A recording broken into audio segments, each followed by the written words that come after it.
Okay, here we go. Alrighty, great. Thanks everybody for joining us for this Empathy Circle. This is our pre-event for the World Day of Listening, October 21st.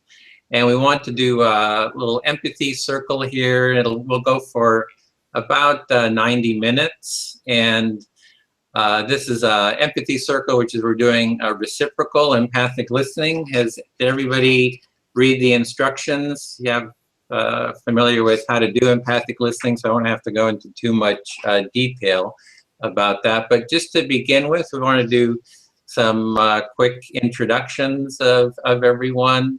I'm Edwin Rutch, Director of the Center for Building a Culture of Empathy. So for about the past 9 years, 10 years, we've been focusing on empathy. How do we create more empathy in the world? How do we build a movement around empathy?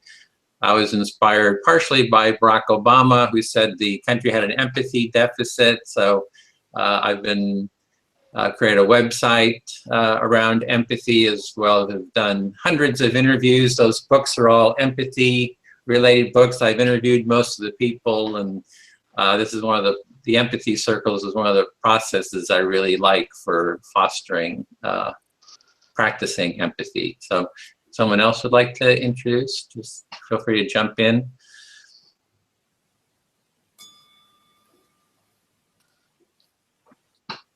I can jump in. I'm Sophia. I'm sitting in the UK. I'm in London. And post our Brexit vote in June, we all got a bit of a shock, realised that different quality of conversation was being called for, because the political dialogues and debates and then the ensuing conversations that were happening in society between people were quite threatening and not conducive to well-being, to say the least. And it was very much about making other of the other. So the anxiety levels were going up. You know, I was noticing this amongst people who normally wouldn't really talk about such a thing. So I thought, what's some simple thing I could do and to enable a different kind of listening to happen, because it really did come down to that. I was thinking about better debate dialogue. It's about coming from a different place.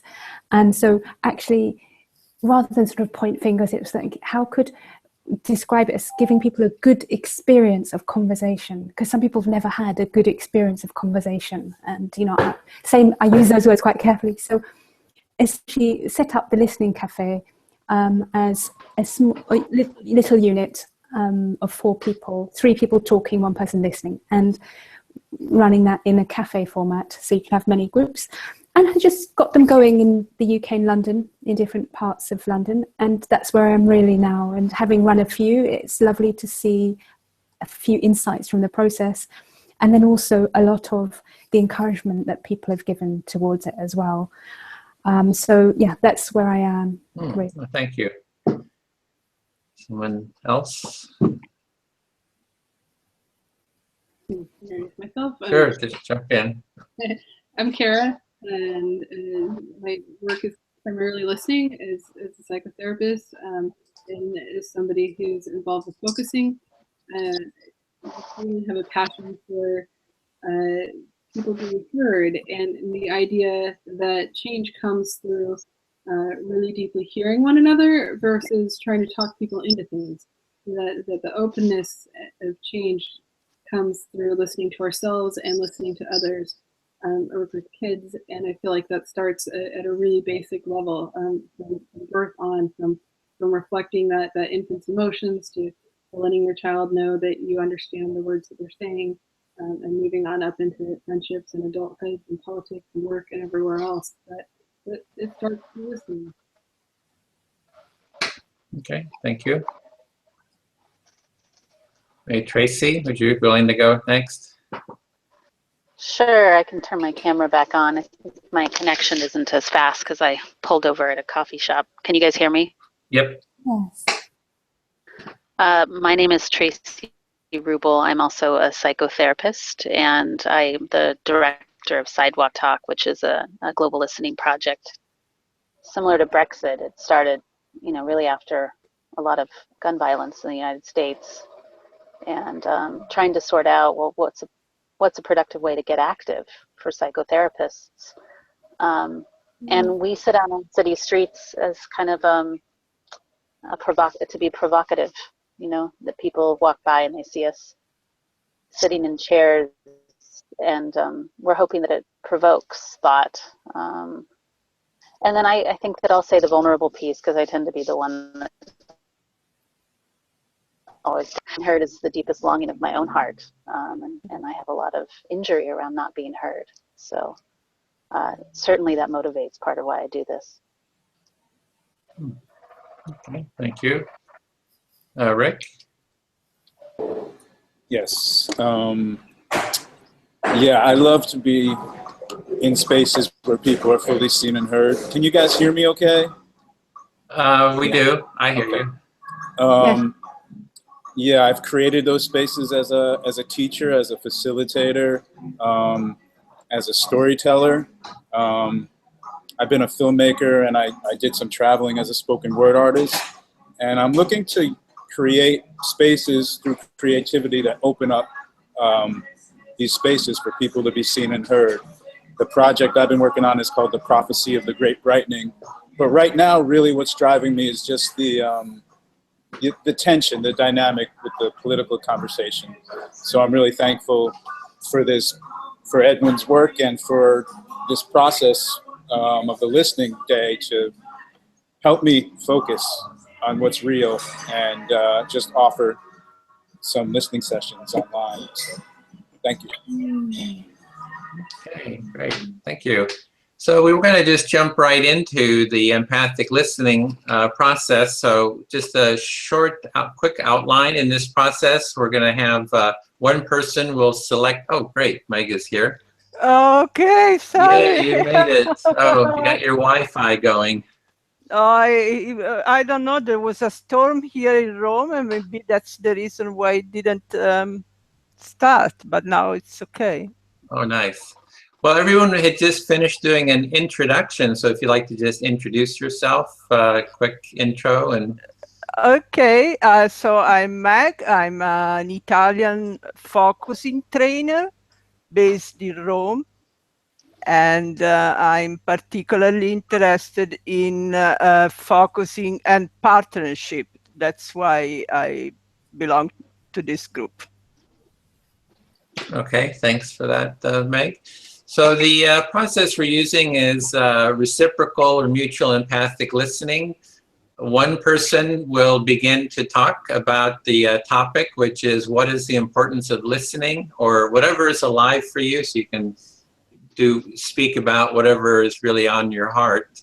And you can select someone in the group here to speak to, and begin sharing, you know, what's going on for you, or your thoughts or feelings.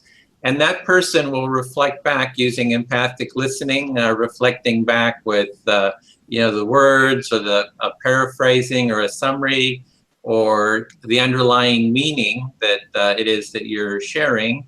They'll reflect that back to you, and then you'll have up to 6 minutes to speak. And then after you can,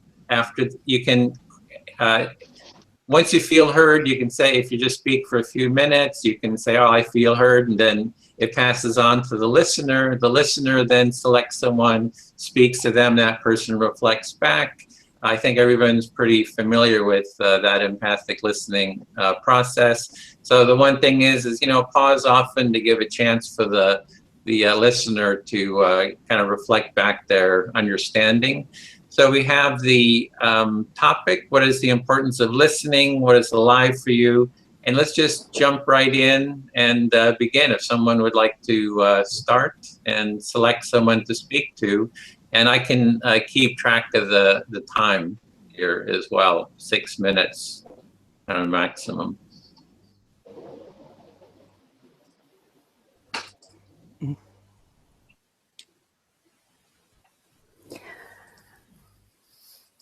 I'd quite like to start.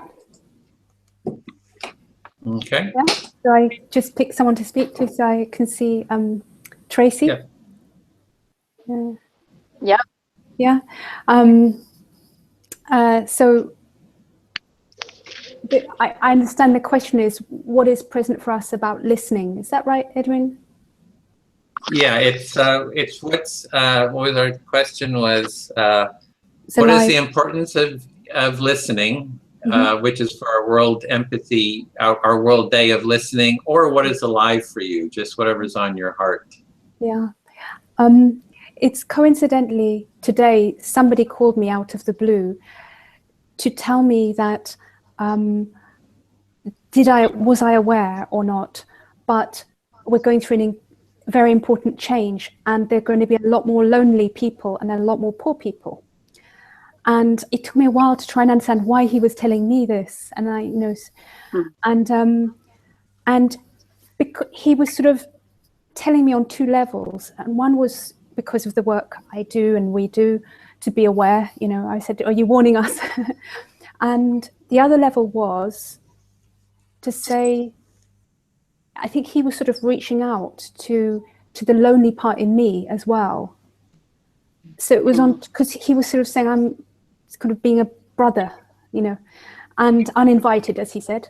But and it struck me because, in a sense, he was uninvited. He did say that, but it touched me because I'm connecting bit. So if you could hold that thought for a moment, and then we had a listening cafe on Sunday, and the scene there was particularly about the extent to which the spaces in which people can be there for each other seem to be less and less because of a global prioritization of values. And it's hard when you've got these huge topics, but actually mapping how they affect us people made me sort of think of, to what extent can we not remember as a collective what it's really like to have a listening culture? To what extent did this man who went out of his way to tell me, I'm talking to you in case you're one of the lonely people too. It's not just because you're helping others. It's like you're included too. And it's really important that you're included too. And I could feel different elements in me, half saying, oh, no, and then I was thinking, why am I fighting this? And I was thinking, why don't I just allow the lonely part of me to basically just be? So, because I have my moments too. And it was so healing and it was lovely. So I was thinking, to what extent have we forgotten this notion of how it could be? And like in the Matrix, we just don't know that we're in the Matrix. And it's normal. Selfish behavior is normal, and kind behavior is considered a little bit foolish or something. Yeah, I'm exaggerating a little bit. But I just had this yearning, and it hit me today, and it's like a pain. It's like a yearning and a pain of that, really. I feel quite moved by it, that will I, in my lifetime, remember together with others how it could be different? So yeah, it was really present to me. I know these sort of big, stretched topics, but it was difficult to articulate where this sort of movement in me is coming from, and it's connecting those things. Yeah.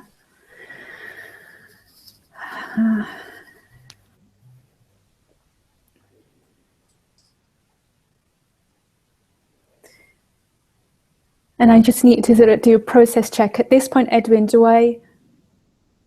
I feel like I've said something there, and... Oh, this was Tracy would reflect back kind of the essence of what she heard you say. Are you there, Tracy?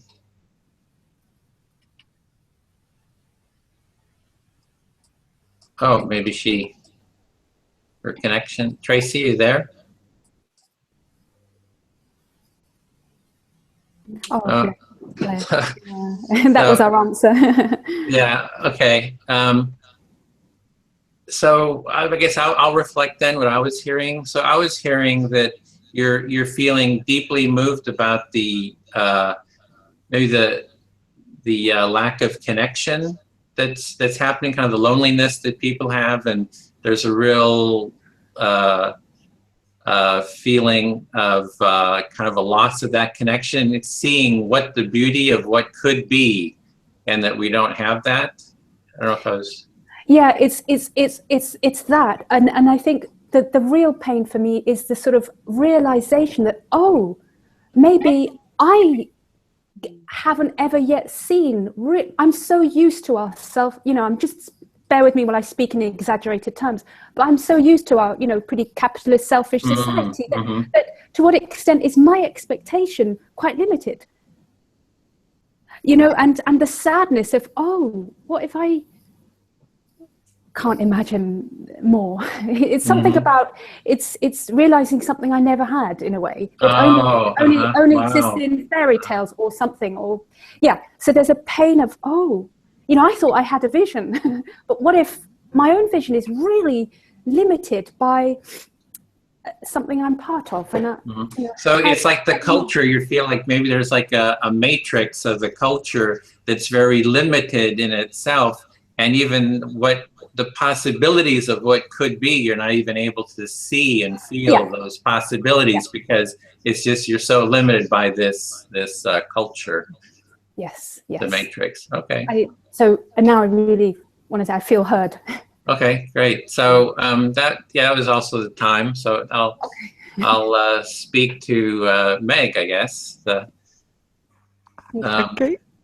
I feel very moved by what Sophia is saying, because I have that same sense, is the sense of the beauty of what can be. You know, I get kind of tearful too, just feeling that, you know, I tap into that sometimes, that sense of deep connection, and it's so beautiful. And it's like the culture seems like the culture could be that beauty of deep connection, and it's so lovely and beautiful.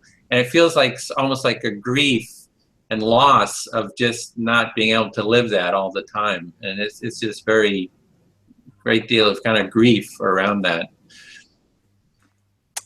So you were moved by what Sophia said, because you also experience the beauty of belonging, and you think that should be there for everyone all the time.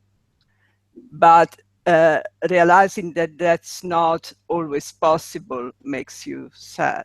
Yeah, it's and that's what I'm sort of striving for in my work, is can we create an environment so there's more of that beauty in the world? Because when people get together and connect, or at least when I do, you know, and I have deeper connection, it's just very beautiful and it's lovely, and it just makes life sort of like worth living. Yeah, and for you, life is worth living when there is this beauty and this connection around you.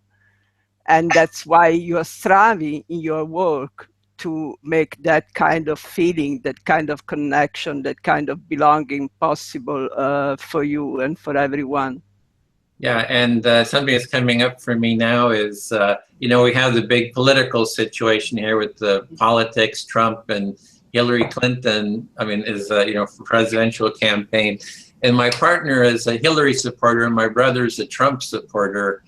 And, you know, my partner, Joan, is saying, if people are Trump supporters, I don't want anything to do with them anymore. You know, she wants life is too short. So I want to facilitate an empathy circle with my brother and her, and actually do it like what we're doing here, and just kind of see how that would work, because I've got them both a little trained in doing empathic listening. So that's kind of one project I'm kind of trying to put together now. Would like to record it like we're doing here. And at present, with this presidential election going on in the United States, you are split between your partner who is a supporter of Hillary, and your brother who is a supporter of Trump. So you would like really to have an empathy circle for both of them, so that you even in politics, one can start experiencing more coming together. Yeah, exactly. So I feel fully heard with that. Thank you. Okay. So it's up to me now. And is Kay there? I don't see the names. You are Kay. Okay.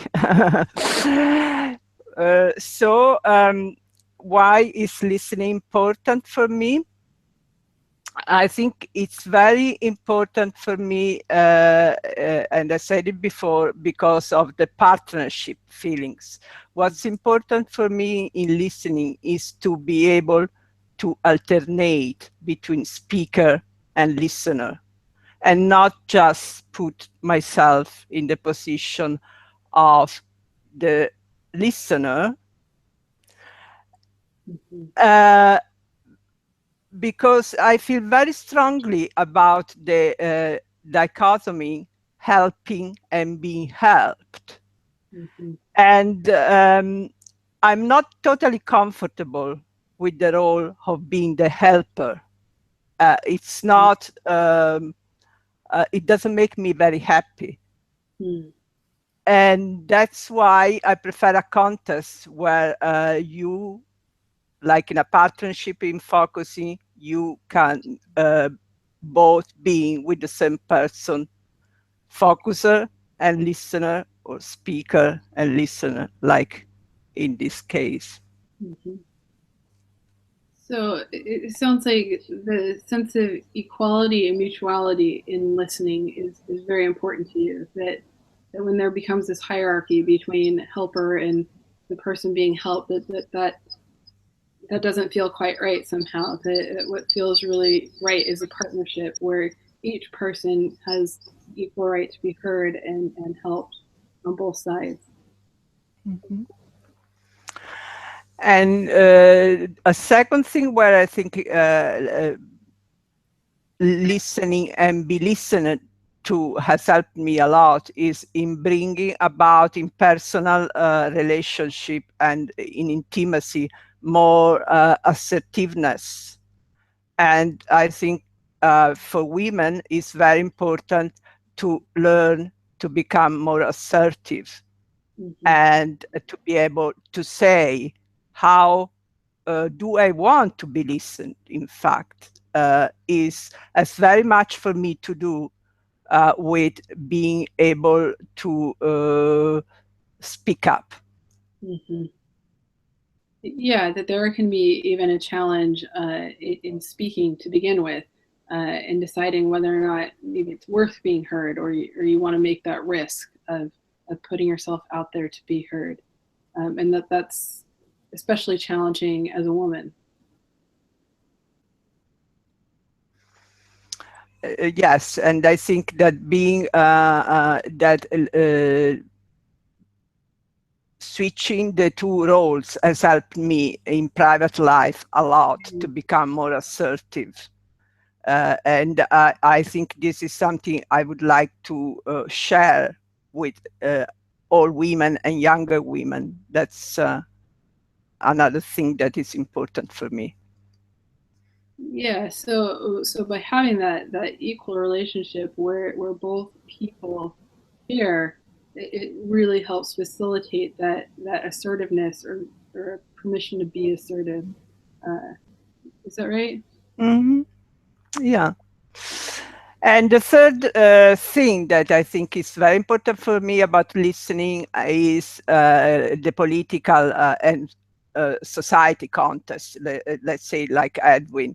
I think we have a really huge degrade, I don't know if you say that in English, but really poor quality of political life, where the major parties don't talk about problems any longer, but they are just very aggressive about the other. Okay. So that's why in the empathy circles I'm facilitating for the 21st, I really, I am wanting to discuss 3 big political issues with people to show politicians that people can come together and respectfully agree or disagree without being aggressive. Yeah, so in contrast to this political environment that's so aggressive and negative, and kind of bullying each other, like to be able to set an example that we can come together and talk about very difficult issues in a way that respects each and every person, and that's a peaceful conversation. Good. I'm fully heard. Did I use up my time? Yes. You have 30 seconds left. Okay. Okay. Thank you, Kate. Thank you. Yeah. It's great. I was wanting to talk to Rick, so if that sounds good. I love how in a group like this that it's not a single conversation. Like there's an idea inside of me about what feels right to say, and yet it's also very connected to what everyone else has said. From the first thing that Rick said when you talked about being both seen and heard, that resonated with me, and it resonated a little bit with what Meg said about the assertiveness, that part of being heard is being willing to speak. And when I even thought about like sitting in this empathy circle today, I could feel it. It's like, oh, can I put myself out there? Can I use my voice? Can I speak? There's a lot of times that I feel like I also like how we go back and forth, that being heard isn't about me saying something one time and then it has to be right the first time I said it.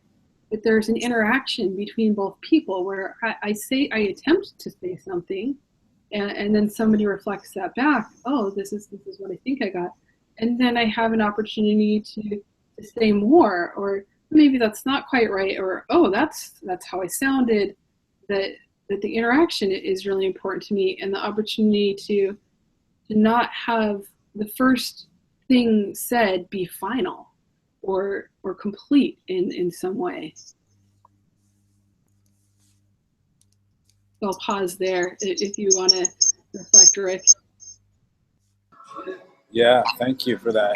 I hear you enjoying the sort of group energy that we're creating and feeling alive with that, and appreciating the freedom of being able to speak your voice and have it be heard, or maybe not be heard exactly, but having the freedom and the ease, and maybe the sense of safety that over time, through the back and forth, you most likely will be heard. Yeah, when you say the words back and forth, that's what really resonates with me most. Is I think so much of our conversation is one-sided, that even when we're sitting together with other people, our agenda is so much just to get out the words that we're so desperate to say, that it just becomes, it ceases to be communication. Like we're with each other, but not really with each other. Yeah, and so there's something important there about the back and forth, about the, even as I'm sitting here with that nervousness, oh, it's going to be my turn eventually, what am I going to say? I am able to suspend that and put that aside. And I notice that if it creeps back in, I lose track a little bit of what the other person's saying. So I think it's really important to be able to have, there's something about time pressure there too, to know that we have enough time and space to really hear each other. And maybe that goes back to the conversation not needing completion. Yeah, that we're not in a rush, such that if I don't say these words right now in this moment, I'll never get another chance. Like that's, yeah. Maybe if you reflect that, it can clarify what I'm thinking about a little. Sure. What I hear is, again, tuning into the field that we're co-creating now, and noticing the difference between this field and what's normally going on in most instances. And again, I'm hearing that ease and that sense of safety, maybe, of knowing that what wants to emerge is going to emerge. It's going to have space to emerge and be heard. You don't have to like jump in at a, you know what I mean, at a moment. And if you miss that moment, that's it. You lost the game. It's not like that in these kind of spaces. Mhm. Yes. Yeah, that feels right. And that somewhere in there, I think there's an injury that causes us to feel like we have to just spit all our words out there immediately without taking time or trusting that if it's important, it'll be said. If it's important, it'll come up when it needs to come up.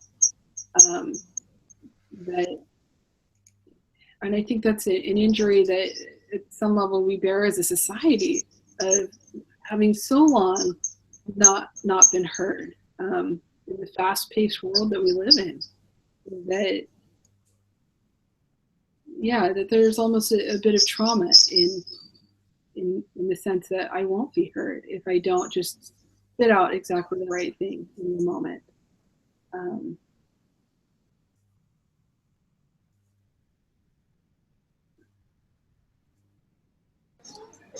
Do you want me to reflect? Sure.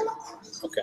I was hearing, more about the trauma of our culture and the pace of it, and how this slowing down process gives much more of a sense of ease. And there's sort of this wounding that we all are feeling, having to do with the speed and the inability to allow and be at ease with communication. Yeah, that feels right. Connecting it to connecting it more globally. That this is a wound that we carry as a society. That it's intergenerational, intercultural, and that again, there's, like Edwin said, there's grief in that, and then there's hope for what more could be. And that was really what struck me about the whole World Day of Listening, was this sense of hope, like, oh, yes, this is a balm that our world is longing for.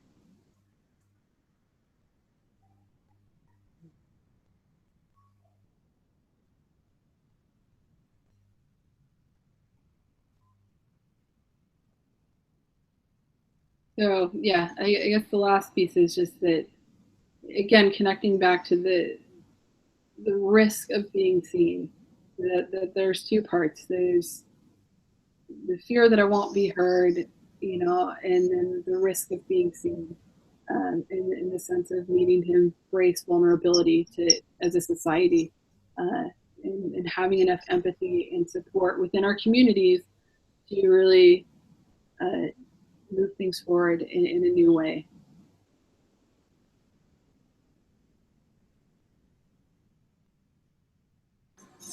Yeah.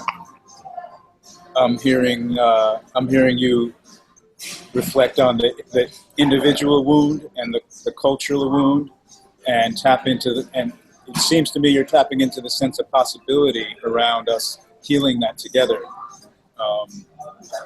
That's pretty much what I'm picking up on. Yeah, that feels right, and I feel like with that I feel heard. What's that? I feel heard. Thank you. Thank you.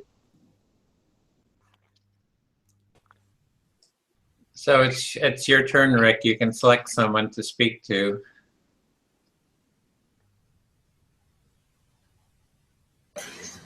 I'll select Sophia. That's okay.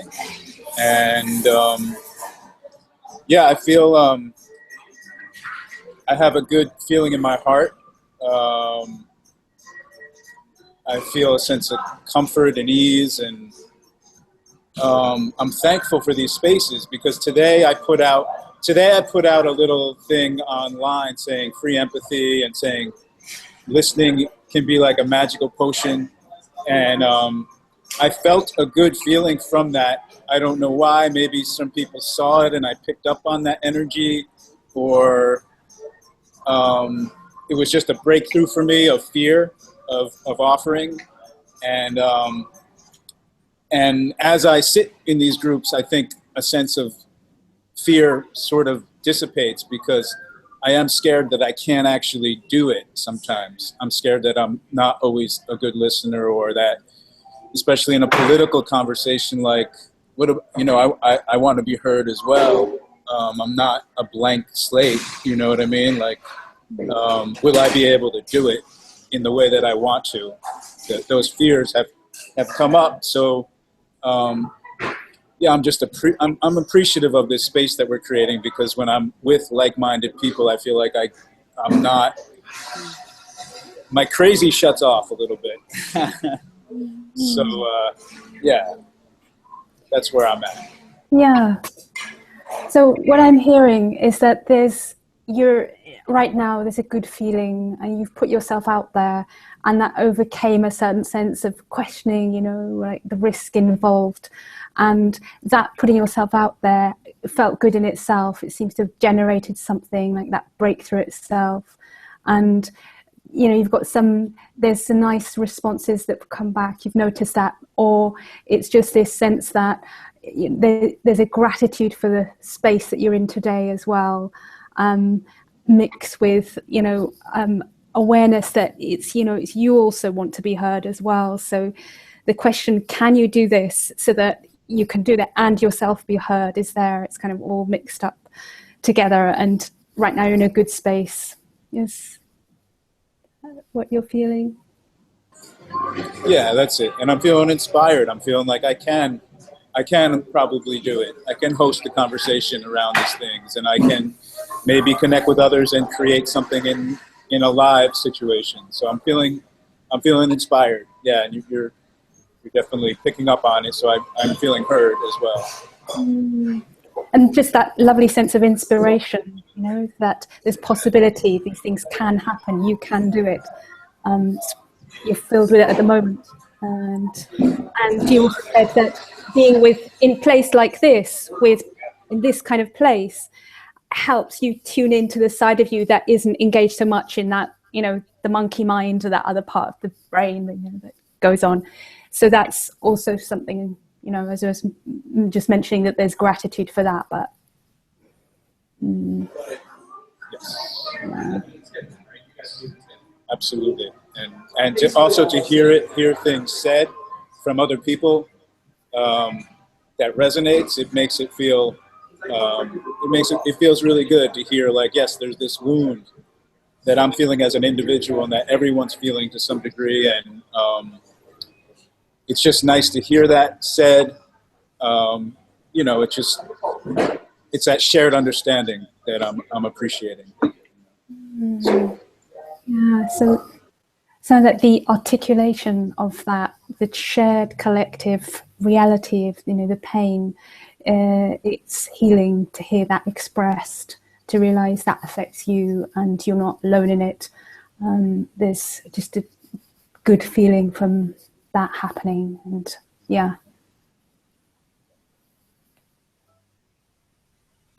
Thank you. I feel extremely heard, so I'm good. Thank you so much. Thank you.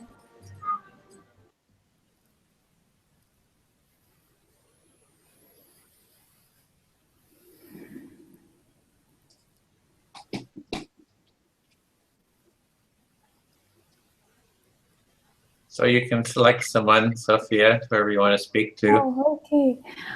Sure. So, Kay. Okay.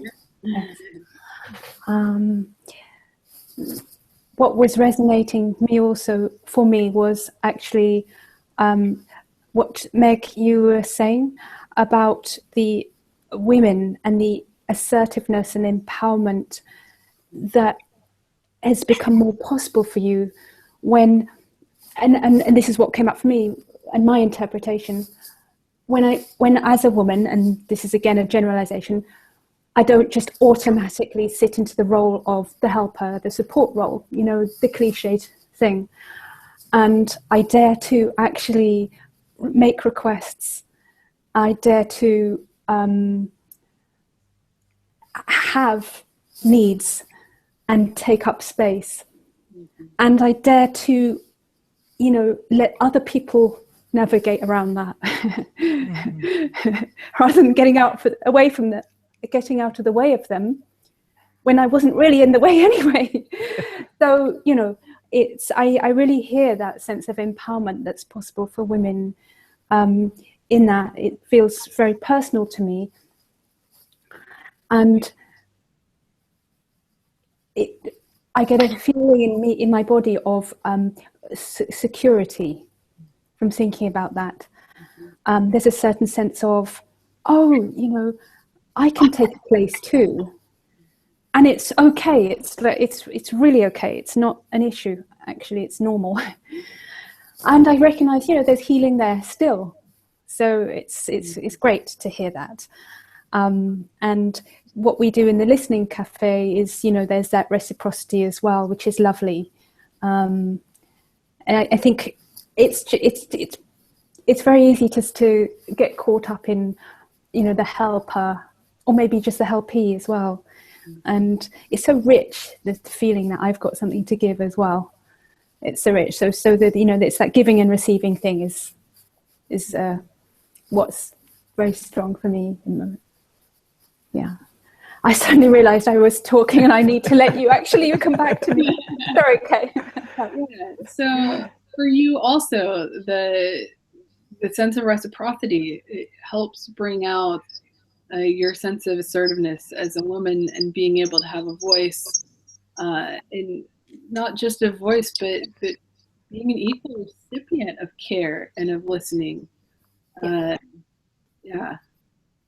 That really hits the nail of the head. That there's an equality of care. That word, actually, you know, equal recipient. Yeah. Yeah. Yeah. And, you know, I'm the eldest of 7, so, you know, I'm always like that utter cliche of wanting to change the world, over responsible, pain in the neck probably a lot of the time, you know, in that sense in my family. So it's trying to also rebalance that role within my family and not always take that role in my family. It's really important to me because in not rushing in to fix things, it just gives other people a chance to have that feeling of the amazing feeling that does come with the fact that one can help. And it's like, I think that could be distributed a bit more in society. I'd love to see that people realizing it's not just a weak, foolish thing to be in a helping profession. It's actually incredibly, you know, enriching. Right. So the receiving itself is in a way a form of helping, that's very vital to others. And the helper role comes very automatically to you, but you're kind of challenging yourself to open up to the idea that receiving is a really important part of your role and the way you want to be in the world with others too. Yeah, exactly. And it makes me think, you know, this thing of the lone wolf, you know, the cowboy, this, you know, individual hero. That I know, and I'm a woman, I know that it's hard to admit my vulnerability at times. And when I say it's hard, it feels like social death in that moment. It can do, you know, it's not just a word, it's incredibly visceral, like my emotional vitality depended on not being vulnerable in those moments when those moments hit.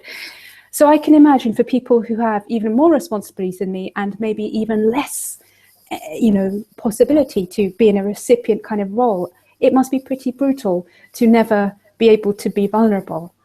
So it makes me reflect that, yeah, it's probably a big thing.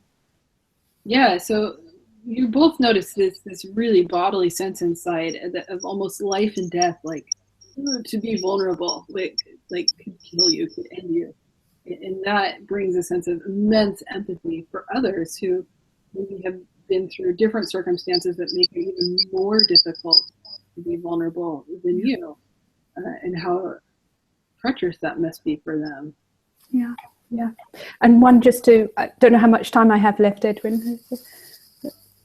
2 minutes. One thing is actually young men.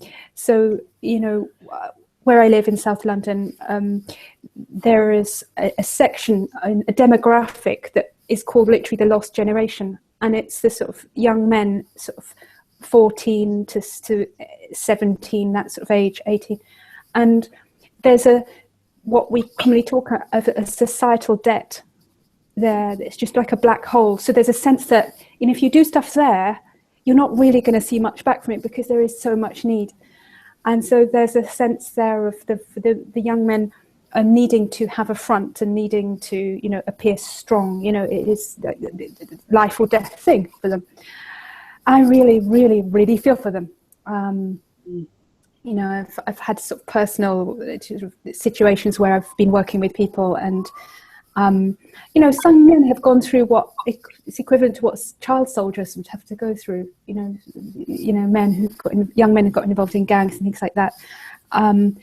So they have a lot of not much ability to be vulnerable, and that I really something I'd really love to see. Yeah, the empathy extends in particular to this group of young men whose possibility of being vulnerable has really been squashed. And of other groups that are like that too. Yeah. So I'm very hopeful by the work that we're doing. That possibly if we connect our networks up so that it's not just this odd thing here, it's that there is a rising movement, that it could be perceived as differently. I'll just leave it with differently. Yeah. There's an opportunity for a different world out there, and that all of us groups coming together who are doing empathy and focusing and sidewalk talk and therapy and listening and all of these different things, that gives you immense hope for that changed world. Thank you. I feel fully heard. Thank you. Thank you. I would like to talk to Edwin. Okay. Okay. It feels like there's so much just to sit with. I feel myself slowing down more and more, and just processing all of the feel of the whole thing of being listening and being listened to, resonating with the importance. Importance doesn't even sound like a strong enough word, that it's just this absolutely vital thing that this world needs so much. So the first part I'm hearing is there's just so much to this, but it's also just the importance of listening and how the world is really needing. There's a real need for this listening. Yeah, and just as I'm even experiencing this, that there's a lot to process when we listen. And sometimes I think it feels like, even maybe in therapy, like, wow, sometimes the most powerful sessions are when I say the least, and realizing that there's still so much actively going on in that interaction. When we're sitting with another person, we're looking at them, and we're really deeply engaged in the heart and soul of them, and what they want to convey in the world. And it's scary. Yeah, there's something again about the vulnerability of speaking. And I guess I take my personal experience, kind of like what Sophia said, and then have this compassion for the rest of the world, going, wow, I have certain amounts of education and experience in ways that I've engaged in my own life to try and feel more comfortable with vulnerability, become a better listener. And yet there's so many people out there who, beyond not having the resources, beyond not getting help and not being heard, they're still in the matrix. They don't even understand that they're missing something. Hoping, I guess, that empathy circles like this can provide a different pathway for people, that they could see this and have something resonate inside them that feels like, oh, yeah, I'm missing that. I could have that. That's what I really need. I think so often anger and violence comes out of a desire underneath it all to be able to work with our vulnerability, and a fear that, gosh, if I let that out, it's all going to fall apart. It's going to be life or death. So you're sensing a fear in the vulnerability of going into the depths of all that there is. There's so much more. There's so much depth there, and there's a sense of fear about going into that, and also knowing that you have certain resources to address that with, but there's so many people that don't have those resources to go into that, and you're thinking maybe empathy circles and so forth is one way of creating the ways of addressing this, or so maybe a tool for addressing. Yeah. this. Yeah. I'm processing that. I think the fear is that people don't even know what they're missing. You know, it goes to that part that we operate in this almost instinctual way out of these fears, because they don't even realize that, gosh, what I really need right now is just to have somebody really listen to me and understand. So there's just sensing the fear and that people don't realize they just need someone to hear them. Yeah, and even now I'm sensing in myself like how challenging it is to feel like, oh, somehow that's not quite what I said, and yet I don't know quite why it wasn't what I said, but when I hear it back, it doesn't quite fit. My own thought process around, well, did I say it wrong, or did I not understand myself? Like, how do I get back to this place of understanding when the fit is not quite right? So the reflection of what I was saying wasn't really fitting quite what it is that you were saying, and you're kind of like wondering about that. Like, how do you, what's the quality of that? Like, how do you kind of get heard sort of the way that you want to be heard? Yeah, that's exactly it. In recognizing the process that starts in me of self-doubt, that, oh, well, I probably said something crazy. Oh, That's probably why it didn't resonate. That's probably why it didn't feel understood. So you're kind of like taking on the responsibility, like, hey, it's my fault for not having been understood, and you're kind of like wondering about all that. It's like, how come I wasn't understood? Yeah, like why can't I make myself understood? Yeah, it's a relational process, and again, going back to that back and forth. I liked the idea that we get to take multiple turns, that I don't have to say everything I want to say in one round. There's going to be another chance to speak again. So if you're not quite heard the way you want to be heard, you're realizing that, oh, there's going to be multiple rounds and I can try again. Yeah, and that's okay too. Just having some acceptance for that, that's okay. If I'm not like heard just the way I want, what I was trying to express, that's okay, as well as there'll be other chances to be heard. Right. Yeah. Exactly. Yeah, that feels good. I feel heard now. Okay, that was about time as well. So I'll speak to Rick.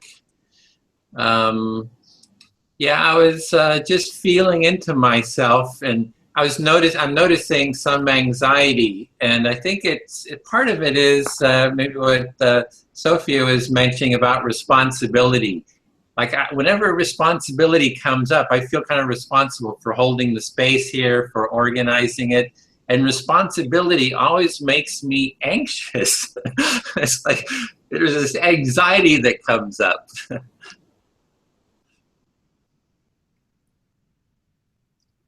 So if you just reflect that part. Yes, I got you. You're feeling a sense of anxiety, and it feels like it's connected to a sense of responsibility. And, yeah. And I feel it kind of in this part of my body, you know, it's kind of in my presence, in my body. And then, so I feel that, and, you know, it kind of, my breath is a little shorter, you know, I'm not breathing as deeply, as calmly as I'd really like to. I also feel a little anxiety about hearing somebody properly. You know, there's all these anxieties that come. It's like, oh, I failed Kay, you know, I failed listening to her properly. So I feel that kind of that anxiety coming up around that. But it's like, oh, this anxiety.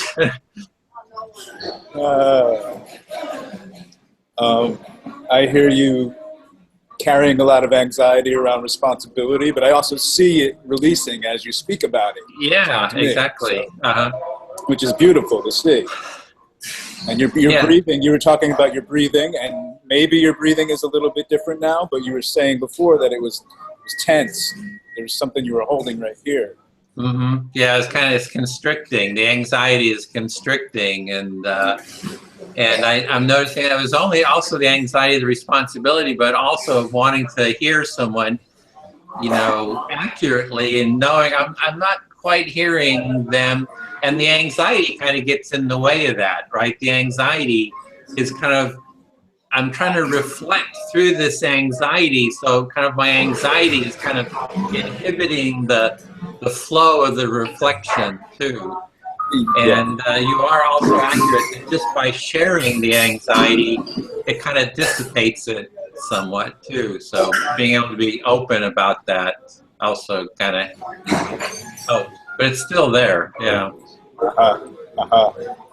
What I hear is maybe like a sense of trying too hard, maybe because of the role of the facilitator. This trying too hard to get it right. Yeah. Rather than trusting your natural ability to hear and listen. That's what I'm picking up on. Is that that's the responsibility. Somehow, maybe it's my German upbringing. You know, you got to be, when you're responsible, you got to, you know, do everything kind of right. So. So there's kind of like that aspect of it. The other thing is, I had this great experience in a dance once, where I was noticing anxiety and fear in myself, and instead of like ignoring it, I started dancing towards it. You know, it's like feeling it. So it was very much like the focusing process of going into it, but in a nonverbal way. And I went from one fear to the next. I'd pass through one fear and it would manifest in another way. And it was so powerful to go into fears. It's like to be really clear about where is the fear, let's go to it, let's feel into that fear and kind of move through it, and doing it over and over again. So if there's something about moving into fears that's just highly powerful. So I'm hearing that for you, dancing and moving through fears has been a real empowering process to create like a new sense of freedom somehow. It's even beyond freedom. It's like a deep sense of relaxation, deep sense of connection, deep sense of presence, deep sense of spaciousness. That is what I discovered about going at least into my fears. Yeah, that's beautiful. I guess when you're speaking, I'm thinking of the constriction that might be in the head or the chest at a certain point, and then the freedom, and almost sounds like a connection to all that is almost. Yeah, that can emerge through the dance and diving into those fears and maybe playing with those fears. It almost sounds like. Yeah, and it's very beautiful. And I also thought like doing empathy circles just on our fears, like have circles like here we're talking about the nature of listening, but to have a circle just on our fears and just constantly going into the fears, because it seems to me that was that the fears was one of the biggest blocks to connection and empathy. So if we can constantly go into those fears and transform those fears, you know, on an ongoing basis, that's just very powerful. Mm-hmm. Mm-hmm. Yeah, the words having fun with fear come to mind as you speak, because you're just talking about, it sounds like diving into these fears, which are the blocks to all that we can achieve. Yeah. And just keep working them, you know, keep working through those. So with that, I feel heard. That was my 6. I feel heard. That was my 6 minutes. Okay. Cool. Thank you for what you shared. And thank you for the reflection. So it's your turn to select.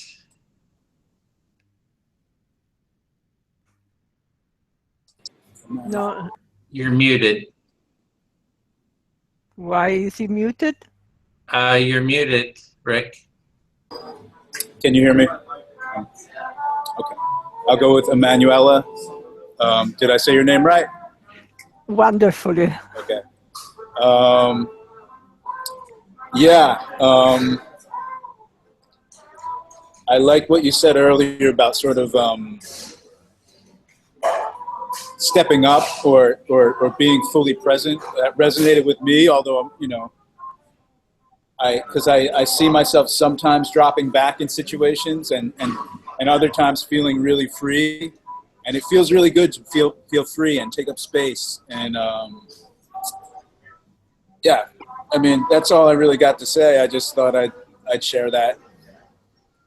So you're sharing your feeling of well-being in this sharing and in the possibility of taking place and be there.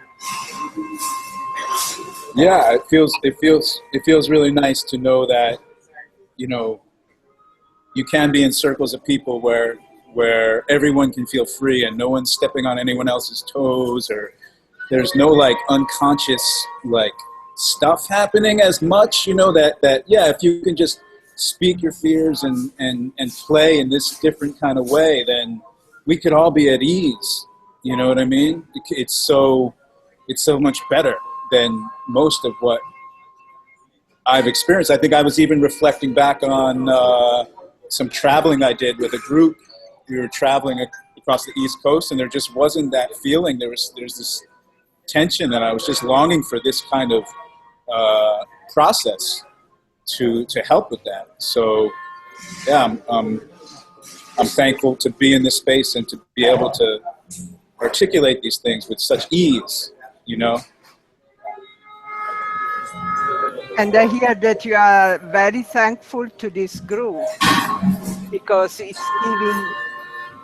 it's showing you that it is not only possible but actual to be there in a different way, different for yourself and for the others. And you are comparing this to other experiences of yours where it wasn't that easy to feel that no one wanted to overcome the other or be the stronger side in that situation. Yeah, I think it's given me a sense of renewed confidence that, you know, there wasn't something wrong with me in those situations. There was, you know, I was tuning into something that wasn't happening, that can be happening. And so, yeah, I feel a refreshed, invigorated kind of spirit around these things. And you are feeling strength and energy, positive energy coming to you from this experience that communication is possible. And that makes also realize that there was nothing wrong with you in the situations where you were not able to come across. Yeah, and I think when you go back and forth in these ways, you know, when everyone knows they're going to have space, it almost doesn't matter if you're heard exactly. In my opinion, like because you just know it's okay, you know, and the reflection back and forth seems to, you know, just give you space to step into your voice more, you know. So yeah, I'm just thankful for that. And what you are saying now is that for you it is so important to feel that it is right and that this going back and forth is always like it's creating new possibilities for you, and then it becomes less important for you to be really heard in the exact way, because what's important for you is the feeling that this is opening up more possibility, more meanings for you. Yes, exactly. There's like a feeling of maybe resonance or ease or something that just feels right, and that's what's most essential for me is that experience. So I'm good. I feel very heard. So I'm good. You know. Thank you.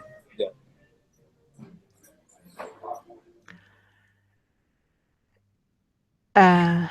Do I speak now? Yes. Okay. And I'll get Rick to. Okay.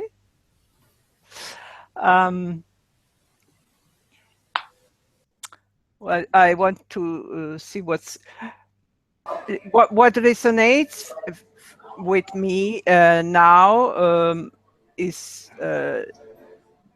the power of being vulnerable, because I spoke about being assertive and the fact that the speaker becoming a speaker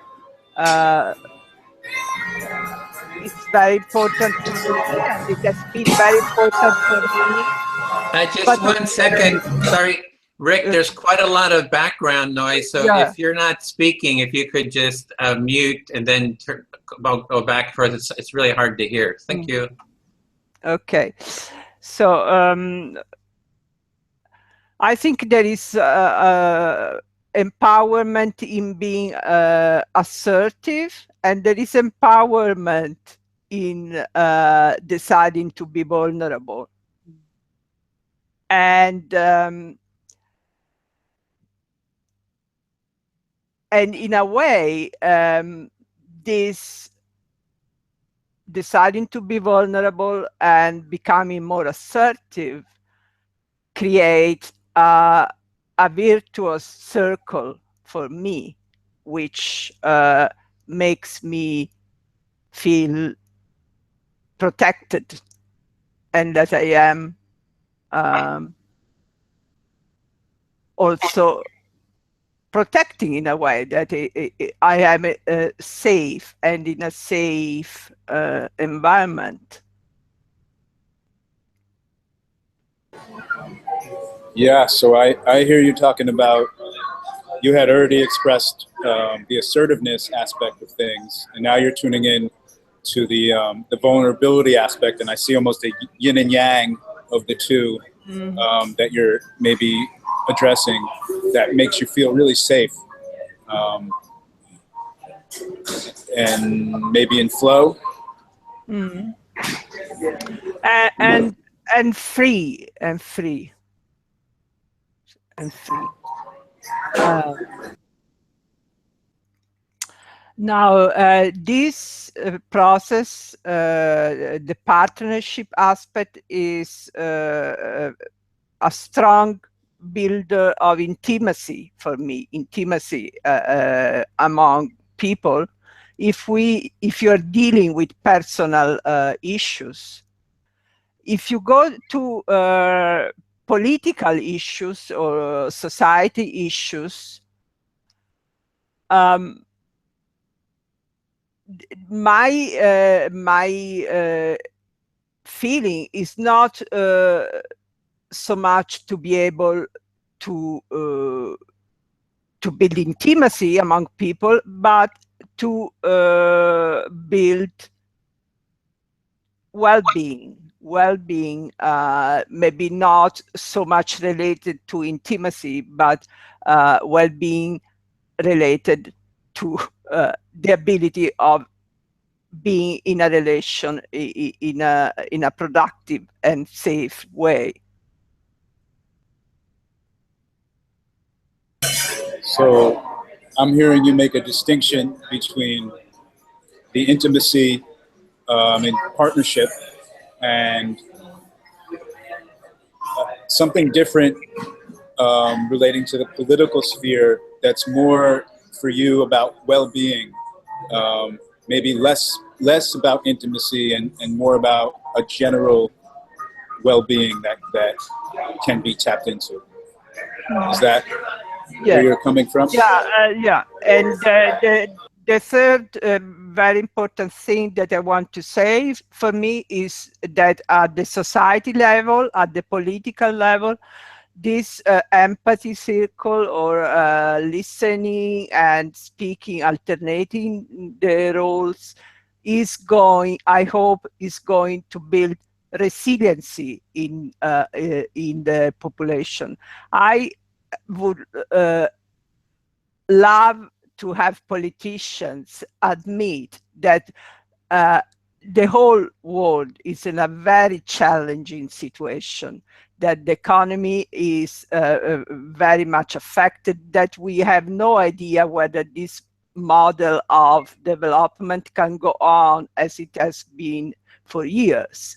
And so allowing ourselves to be vulnerable and to say we are all humans, we have to try to solve problems because humanity is at stake, and it's not a problem of me or you. It's the problem is that humanity and the possibility of having a future for our children and for next generation is at stake now.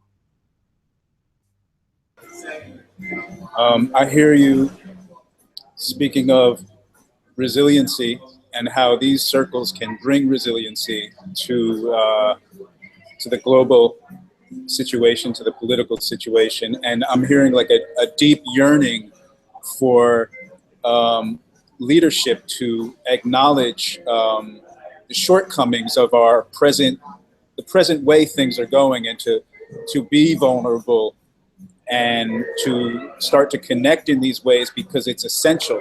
I hear you just acknowledging that it's very important right now for us to sort of shift gears, I think, and connect in these ways rather than maybe keep on with how things have been, keep posturing. Yeah.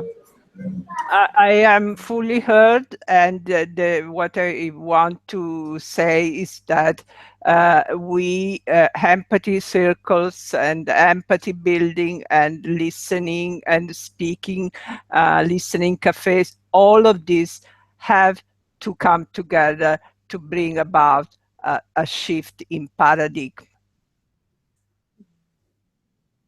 Okay, with sorry. With that, I think we could close. We just have about 5 minutes, 6 minutes to go. So yeah, maybe we could just go around and kind of have reflections, just how this was for everyone. That was almost like a reflection there that you had, Megs. That was, but we can add more. I'd love to share. Just I actually have been scribbling down a few things that people said, because I think there were some real gems that were said on this call, and I'm definitely going to try and get a few together. It doesn't surprise me, and partly because I felt there was authenticity here. People were free to speak, and so some real beautiful gems came out. Yeah, and it's not all about the words, but these words came out from a beautiful place. So I actually have an interest to collect a few of them and see anything that's harvested. And thank you to everybody. It's been a healing experience. Thank you. Well, thank you. Yeah. This was great that I see this as a way of getting some of the different communities together. So I felt really good to have people who are interested in listening in one way or another from different traditions coming together. So I feel it feels very warm, very inspiring, and I'm open for continuing, having more and seeing how we can actually work together, going forward to, want to do more in terms of creating the container of the empathy circle, documenting it. You can also go back, Sophia, to see this recording. I'll send the link to it. So I'm open for any future collaboration.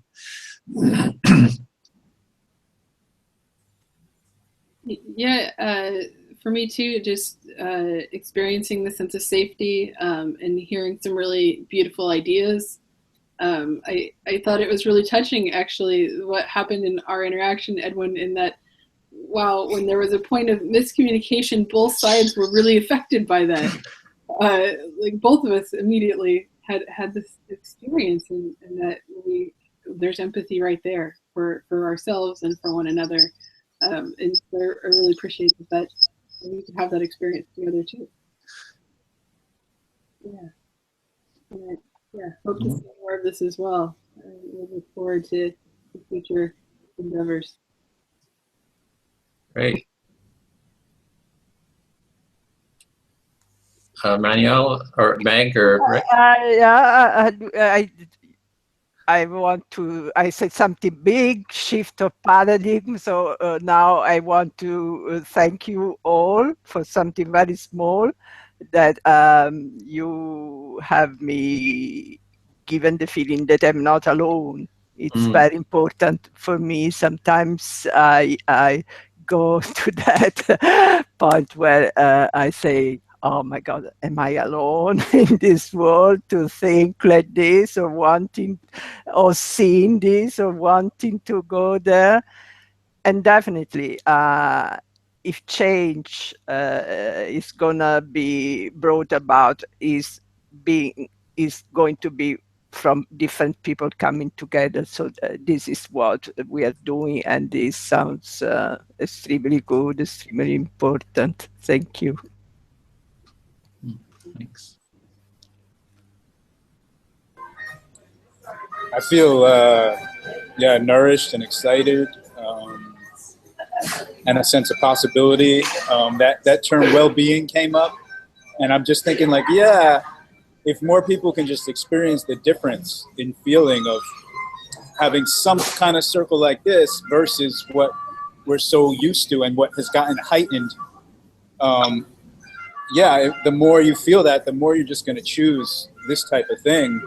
And part of my brain is like, okay, well, we're very like-minded, but what happens when it shifts a little bit, and maybe, people have less experience in these things. But I think, that's just something to navigate going forward. So I'm excited to go into those waters now. So thank you. Okay, well, thank you, everyone. And so in closing, maybe we could have your gongs, Sophia. That's your... I use this at the Listening Cafe, and it just works really well. It's one of these heavy bowls, so I'm just going to